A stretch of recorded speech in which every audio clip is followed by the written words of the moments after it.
Welcome to Stories After Midnight. Today we're going to be reading My Mom Took in My Cousin, but There's Something Wrong with Him. This is by Ritaculous from Reddit. I hope you enjoy it and stick around to the end where I ramble on about Discord and liking the video as most YouTubers do. Until then, I hope you enjoy this story. Whenever my mom spoke of my grandfather, she just told me he was a sick bastard who cared more about alcohol than he did his family. The irony that she only told me this when she herself had a few too many wasn't lost on me. It made me wonder, was being messed up some kind of inheritance, carefully preserved and passed down? Whatever it was, fate, inheritance, just plain dumb genetics, it didn't spare my aunt either. I got the gist of her death, cirrhosis, a night comforting herself in the only way she probably knew, a car accident, and then, well. My cousin Liam moved in with us shortly afterwards. He was small and pale with a lazy eye. Mom wasn't too excited about getting another mouth to feed, which I thought was rich. I'd been living off of school breakfasts and lunch for the past year, none of which she had paid for. I wasn't too excited either, because Mom had made it clear that he'd be sharing my bedroom with me. What teenage girl is excited of a 4-year-old roommate? It wasn't that there was much of an alternative, though. Our trailer was tiny, and putting him in the living room would mean that my mother would have to give up her late-night TV. He'd only brought a small backpack, with a change of clothes that looked like they hadn't fit him for months. I knew my mom wasn't going to do anything for him, so I took him to the Goodwill down the street, and spent the money I'd scraped up working part-time at the nursing home.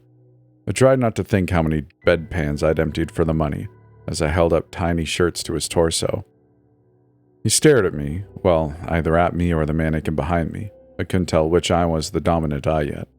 The fitting rooms have been closed permanently, so I just eyed the bottoms as well as I could and checked. The cashier cooed over him, and when I complained about the clothes maybe not fitting, whispered that I could run home and try them. If they don't fit, come back before I'm off and I'll give you a refund. Plastic bags jostling my legs. I hustled us back home, practically dragging him behind me. His hand was limp in my grip, and I kept glancing over my shoulder to make sure he was okay. It was then that I realized that I hadn't heard him talk yet. I don't have a ton of experience with little kids. Nursing home and high school are pretty much the only places I go besides home. But that's not normal, right?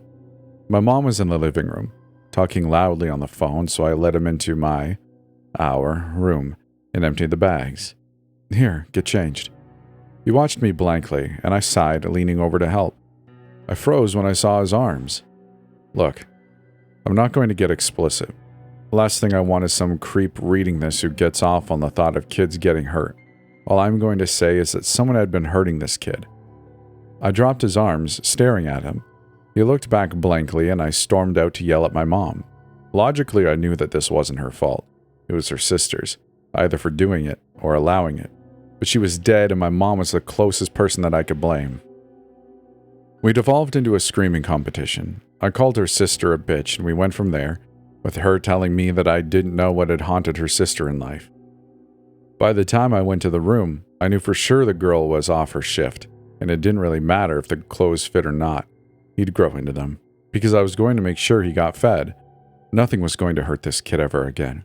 I bandaged him up, fed him fish and sticks for dinner, and got him into bed before I had to take off for work.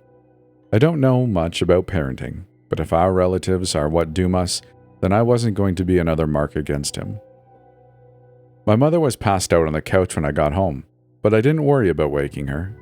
Gabriel and his horn couldn't wake my mother after she was through drinking on a bad day.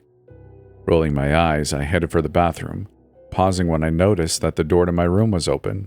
I closed it as I passed. No need to wake the kiddo. I wondered if my mom had checked in on him, and then almost laughed. Yeah, right.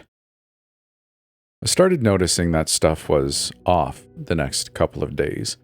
Doors were open, things in my room, even things that he couldn't reach had been moved. One night I came in to find my blinds had been torn down and the window open. There was no way he was strong enough to do that, so I just assumed my mother had, in a drunken fit, tried to air out the house. That's what I told myself anyways, but I didn't really believe it. My mother had never decided to try and do anything useful while drunk, even if it failed. It wasn't until the weekend when I had time to help the kid take a bath that I realized that the wounds weren't healing. In fact, he had more. The tub kept filling and almost overflowed before I caught myself and turned it off. What was going on here? My mother was awful, sure, but she'd never hurt a kid, at least not knowingly. I'd been around the kid all other hours of the day except for when I was at work. My next thought was that he had been doing this to himself, to cope with losing his mom, and I'm sure was a crappy childhood. Still, it didn't make sense. He didn't have access to knives, and I don't think he could have cut up his own back. I toweled him off and rebandaged him, and called in sick to work. It hurt saying goodbye to hours I'd fought so hard for, but this was more important.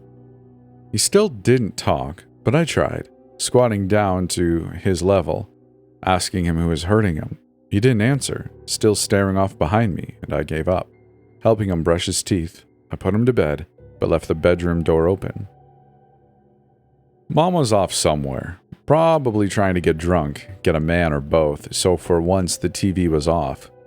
I made myself comfortable in the living room and started painting my nails. I'd only done my index finger when I heard the door to my bedroom creak shut. I stood up, putting the brush back in the bottle, and went to check. The room was still, dark, but for the lights from the gas station across the road, it took me a moment to see Liam, but he was huddled under the blankets in the little bed I'd made up for him, just as I'd left him. Maybe a draft had blown the door shut. I wedged it open with a dirty uniform and went back to the table.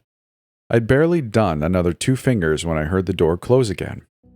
This time I was faster, rushing to the door and flinging it open, but again, nothing. I noticed then that Liam was shaking underneath the blankets. I knew he couldn't be the one closing the door. There was no way he'd closed the door and made it back under the covers that fast. "Liam?" I squatted down next to him. "Hey, what's going on?" He didn't answer, and I pulled back the blankets with my polish-free hand. I gave up the idea of keeping my manicure intact, though, as he started screaming and thrashing. Whoa, Liam, it's me!" He stopped screaming when he finally saw that it was me and stared, eyes wide, chest heaving. He looked so little in his 2 big Paw Patrol pajamas that my heart thumped painfully. Who would hurt him? "Hey, buddy, what's going on?" I sat down, crisscrossing my legs. He shifted his gaze to behind me, and I glanced back surreptitiously. Nothing but the yellow light from the living room. Wait, there was something else. There, right behind me, something was pressing into the carpet. Couldn't see what it was, only the indents in the shag where something was standing. I stopped breathing and mechanically turned around. "Let's get you a late-night snack, okay?" It was hard for me to pick up, but I managed it, not even looking back as I carried him out of the room. I closed the door right behind me, trying to seem normal about it, like I hadn't noticed what was in there. I held him close as I hurried to the kitchen, and I could feel his little heart beating through his chest. What the heck was that, and why was it hurting him? I made silly faces as I mixed powdered milk with water, but my mind was racing. I remembered Mom had talked about her father and the deal with the devil that killed him, more than once, but I always figured she was just talking about how he drunk himself to an early grave. Maybe not, though.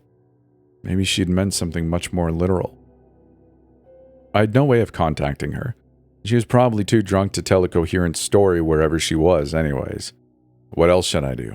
Call a priest? That idea seemed best, so I gave it a go while he drank his milk obediently. But when I called the local church, all I got was an answering machine. I thought about the police, but dismissed it. When they saw how beat up he was, he'd be taken away for sure, and I knew that, whatever that thing was, it would follow him. What else? A quick Google search revealed that there were as many ways to deal with a monster as there were horror stories.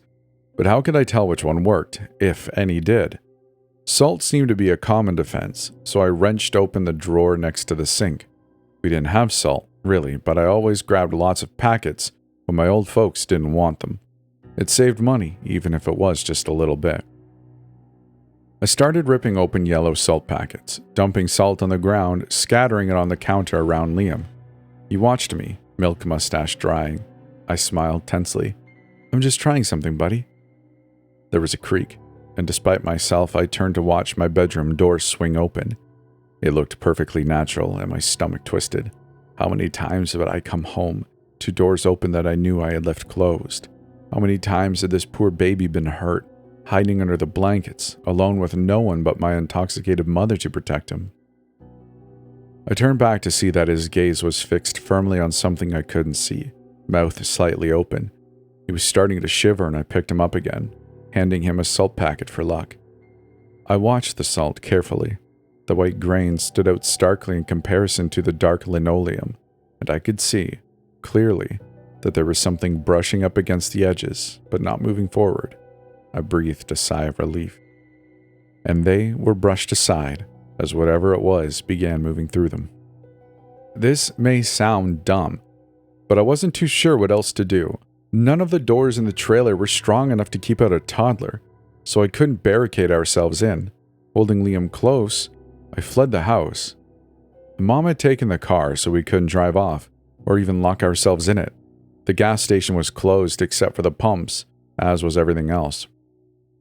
I ran as fast as I dared in my flip-flops, not daring to look away from my feet. "If you see that thing, you have to tell me," I told Liam, voice shaky as I gasped for air. He tightened his arms around my neck, head swiveling against my shoulder. "I see a lot of them." It was the first time he'd spoken, and I'd almost dropped him. How many?" He didn't answer, just held me tighter. I didn't know where to go. I just kept moving, hoping that I could stay ahead, that we wouldn't get surrounded. Face pressed against me, Liam began making a soft keening sound. He thought we were doomed. Ahead there were lights, and I realized that I hadn't been paying any attention to where we were going.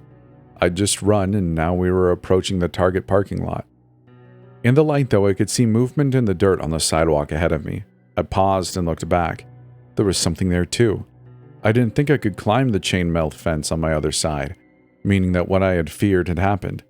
I clutched Liam close and squatted down like I could fully shield him. I wasn't a good mother figure. I didn't read with Liam. I had no idea if he knew his colors, and he'd just spoken to me for the first time. I didn't know how to take care of anyone besides myself, and I couldn't keep him safe. I realized something as I held him. These creatures had never bothered my mother, and my aunt had died from a car crash. In all likelihood, if I left Liam, they'd leave me alone too. They only wanted him. Back when I was younger, I'd had a neighbor who'd looked out for me when Mom was too hammered to know or care where her daughter was.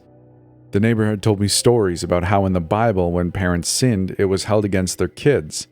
But then Jesus had set people straight, because kids weren't supposed to be blamed for their parents' sins. It's just that they were often a casualty. Like me and my bad luck inheritance, like Liam with his inherited demons, neither of us had ever done anything wrong, and yet we were still doomed by the narrative. But I wasn't going to sacrifice him. "I'm so sorry I can't protect you," I whispered against the back of his head, and he didn't answer.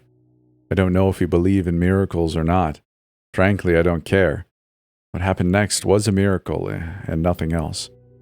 A white light washed the area, and I saw them then, the creatures that had followed us. My stomach twisted when I saw how many of them there were. Grotesquely twisted carcasses, skeletons impossibly elongated, faces little more than gaping maws. There was a sound like a bell, and the light faded, but I could still see them. The light hadn't completely faded, haloing the ground next to my feet, and I looked down, seeing for the first time a tire iron wedged in between the concrete and fence. I put Liam down, untangled his arms, and hoisted the iron. It felt warm against my palm, and I turned, keeping Liam behind me. The creatures weren't fast, they didn't need to be. Already our circle was shrinking, but I am not my mother, and I am not my family. I would rather die fighting than hide. I have to patch myself up several times a week. Whatever they are, they don't come out during the day.